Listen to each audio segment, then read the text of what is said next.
I grew up around Native American people, primarily the Cheyenne and the Crow. I remember coming home one day and we were going to go into one of the kids' teepees with his parents, and the mother said, "Take those shoes off, they'll make you sick." It was just strange why she would say they would make you sick. Well, I wouldn't have had a clue at that time. In simple terms, grounding is literally putting your bare feet on the ground. When you do that, you're in contact with the earth, and Mother Earth is endowed with electrons. And these electrons are literally absorbed through your feet. It's like taking handfuls of antioxidants, but you're getting it through the feet. Grounding means connecting to the earth to support the specific function of the organs of your body. It supports the body as a whole, but it specifically supports organ systems down to the tissues and the cellular function of the entire body. In 1960, we invented synthetic materials. The first thing we did was we put synthetic soles on the shoes. We started wearing sneakers. So it's the most common sense thing that we are organisms that live and grow and depend entirely on the earth while we're alive. And yet we have completely isolated ourselves from it. We're so disconnected that it becomes this weird thing if we actually slip our shoes off. 95% of people walk insulated on the earth. This was the single thing that happened that probably caused the proliferation of inflammation-related health disorders far and above anything else. This is so incredible. This is Nobel Prize material. I got involved in the cable industry in the early 60s. I first learned the need to ground cable signals as we were developing the industry. When you run a wire into the house, before you can go into the house, you have to ground the cable. I mean, you have miles of wire hanging up there in the air. If there's lightning in the air, it's going to hit the cable. And so what you want to do is create a path to ground for the lightning so that it doesn't enter the house or blow up the TV or create a fire. One day I was sitting at a computer and the computer kept crashing. I knew it was static electricity, so I put a piece of tape across my desk and grounded it. Then I realized in that process that the outlet wasn't grounded, so I fixed it so that I could get rid of the static electricity. And I didn't think too much about it. I walked outdoors and I sat on a bench. This tour bus pulled up, and it looked like they had just been to one of these outlet malls, and white Nike shoes were on sale. It just dawned on me. I asked the question, I said, I wonder if it's possible that humans are, we're no longer naturally grounded. I wonder if these shoes could be interfering with us. So that night, I went to the hardware store and I bought a roll of metal duct tape. And I just taped it across the bed. I threw a wire out the window and I had a ground rod outside. I connected to the ground rod on one side, connected to the metal duct tape that I had laid on the bed. So when I laid down on the duct tape, I was like grounded because it was connected to the earth. I woke up the next morning and I thought, holy cow, there's something going on here, because normally for me to go to sleep, I had to take Advil. So I tried to find out what I could. The internet was hardly anything. This is back in '99. Went down to the University of Arizona into one of their medical libraries, and there was nothing. And in fact, I even tried to find the cause of chronic pain.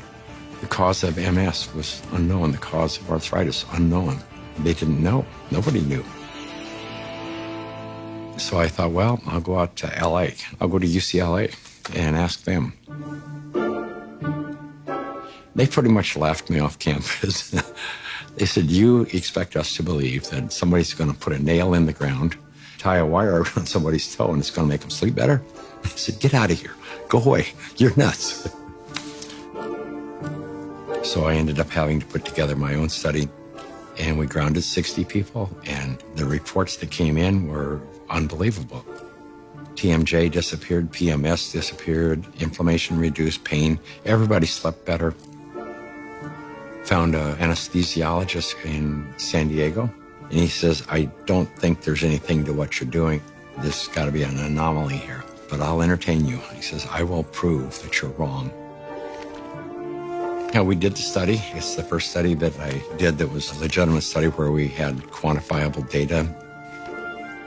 Then we decided, well, we're going to do a big study now. And we ended up attracting scientists, physicists. When they saw the study, everybody said, well, this is really pretty interesting. I didn't know anything about grounding. I had never heard of it at all, but I became a new mom, and I had my first child, and she had colic, and she cried and cried and cried. First thing I did, being a physician myself, was take her to the pediatrician, and remember distinctly leaving that pediatrician's office with a knot in my stomach, because the first thing they told me is, it's a baby, let him cry. Literally the only time I noticed that she wasn't in pain and the only time I could soothe her was when I was outside and I was barefoot and I had her in my arms. And every time we were outside, she relaxed. I noticed if I did use a stroller or if she was in a car, she was still in pain and uncomfortable. This is not placebo effect. Like, she had no idea if I was wearing shoes or not. She doesn't know that. I'm holding her either way. And I just slowly started realizing this child can only take a nap and feel comfort is if she was on my skin, held skin to skin, and I was barefoot. She'd be dead asleep, and if I stepped in the house and took both my feet off the ground, she would wake back up and the pain response would come back. And I didn't know what it was called, and I didn't at that time feel comfortable thinking about using it in my conventional medical practice, but I just knew that this is what I'm gonna do to help my child. I was working with a mentor of mine, and she recommended that I ground my energy. I didn't know what she meant by ground yourself. So the first thing I did was go home and look it up on the internet. And through doing a search about grounding, I found Clint Ober's work and the book about earthing. And I realized that it's a real thing and a real healing modality with tons of medical literature behind it. I first learned about grounding maybe 12, 13 years ago through one of the trainers for the Tour de France team from the U.S., and he was using it with many of their athletes and with surprising results. And I think that surprising best summarizes my response to it because it didn't seem to make sense. I think I became a believer once I started to explore the science. If you take a microscope and you look at a piece of wood and you go down, down, down, all of a sudden there's nothing there. There's molecules, but they're not even connected. What's holding them together? What's the force that's holding everything together? Our body is electrical. This is all electronic equipment. The heart, the lungs, the brain. I mean, this is electrical equipment. It's all electrical. Everything is electrical. Unbeknownst to us, we live inside a battery. The surface of the Earth is charged negatively, and the ionosphere, which is a layer of the atmosphere about 60 miles up, which is ionized by the sun, meaning that the rays of the sun are so strong that they split the molecules into a positive charge and a negative charge. The negative charge are transferred to the surface of the Earth through lightning mainly, and the positive charge stay 60 miles up. The problem arises when we don't have negative charge. So we need grounding just as we need air and we need sunshine. Stephen Sinatra, who was a cardiologist from back east, was attending a convention.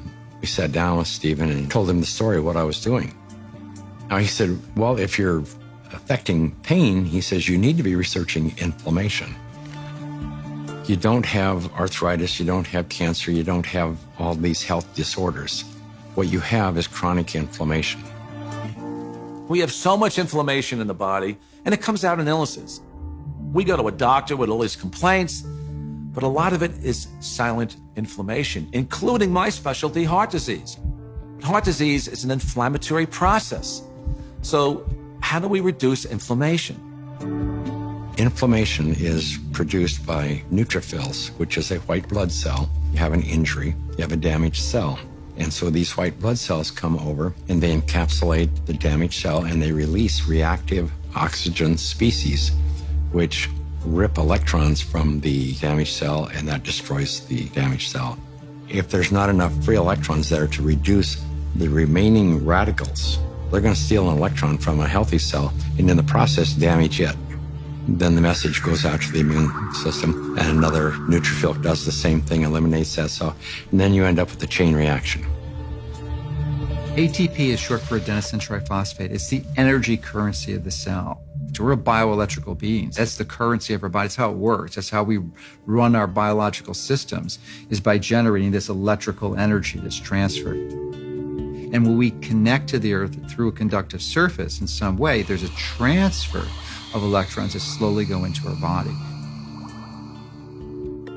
In situations where we are insulating ourselves from this surplus of electrons into our body, we're going to get the absolute opposite. So instead of having low levels of inflammation and a thin blood, we'll have thick blood that's more likely to clot, and our levels of inflammation tend to increase.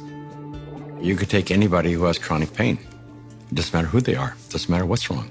And ground them, and you're going to have a significant reduction in pain. You're going to stop the oxidation or the inflamed portion. That stops almost immediately. Then the body can heal and return to normal. And healing generally is improved by 60–70%.